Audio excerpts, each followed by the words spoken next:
Políticas ambientais para a mudança do clima. A análise da adoção de instrumentos econômicos sob a ótica do mercado de carbono regulado nacional. Esse projeto está vinculado ao campo de estudos da administração pública. Contribui para o avanço de conhecimento sobre a relevância da precificação de carbono como instrumento de política pública de mitigação às mudanças climáticas. Dessa forma, tem por objetivo a compreensão sobre a viabilidade da formulação e implementação de um sistema de comércio de emissão, também conhecido por mercado regulado de carbono, como parte integrante da estratégia climática nacional. O referencial teórico baseou-se nas causas e consequências da mudança do clima e as vantagens da incorporação de instrumentos de precificação de carbono no planejamento público para lidar com a crise climática. Neste rol é onde encontramos os sistemas de comércio de emissões do modelo Cap and Trade. A partir disso, foi feita uma análise sobre as metas, as emissões, as políticas públicas e o arcabouço institucional do Brasil, tal como o enquadramento proposto ao mercado brasileiro de redução de emissões e sua possível regulamentação. Essa pesquisa teve uma abordagem de caráter qualitativo e exploratório, através da interpretação da literatura acadêmica frente ao tema, análises documentais, entrevistas semi-estruturadas com representantes da sociedade civil, com agentes do setor privado e com acadêmicos com conhecimento no tema. Em relação aos resultados, percebe-se que os projetos de lei para regulamentar esse mercado tinham poucos critérios técnicos e com uma confusão acerca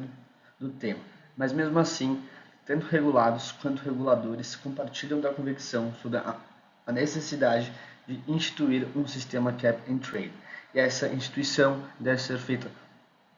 de maneira top-down com posterior regulamentação.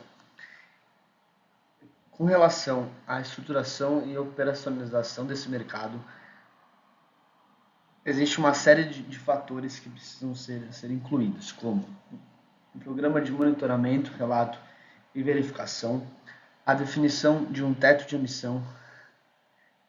e a definição dos gases, fontes e atividades que serão reguladas, a definição da alocação de permissões para poluir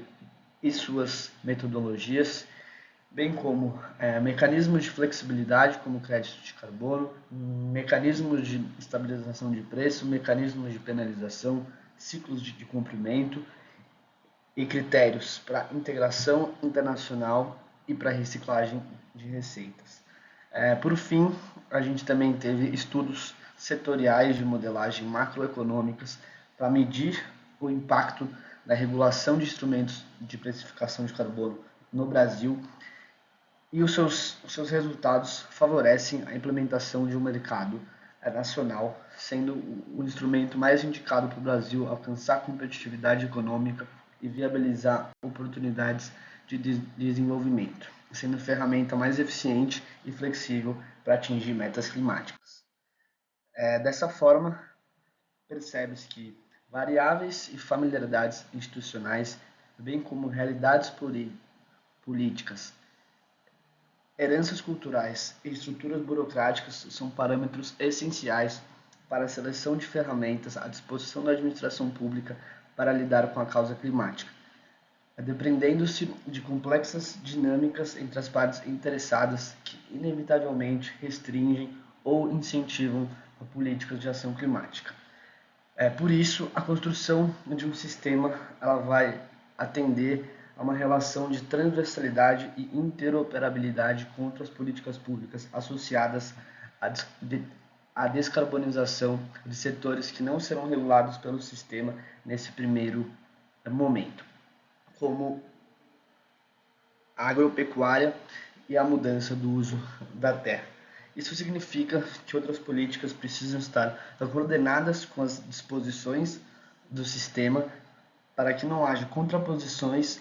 para que seja intensificado a redução de emissão em todos os setores da economia. Isso significa que a estruturação de um sistema representaria apenas um componente dentre um conjunto abrangente de elementos integrantes da Estratégia Nacional Climática. E, além disso, sua estruturação deve ser lastreada não a uma agenda de um governo provisório, mas sim de um Estado que é perene. Como conclusão, percebe-se que foi feita até aqui a análise da possível implementação de um mercado regulado de carbono no cenário nacional, realizado através da revisão da literatura em entrevistas semi-estruturadas com o objetivo de aumentar o conhecimento sobre os instrumentos de precificação de carbono como parte da estratégia do clima. E para futuros estudos, recomenda-se que sejam analisadas as implicações econômicas, sociais e ambientais da implementação desse mercado, os impactos potenciais na competitividade das empresas e setores chaves cobertos e não cobertos pelo sistema e as potenciais sinergias entre a precificação de carbono e outras políticas públicas. Por fim, eu agradeço a todos os entrevistados que aceitaram participar da pesquisa e ao meu orientador, André Pereira Carvalho. É isso, muito obrigado.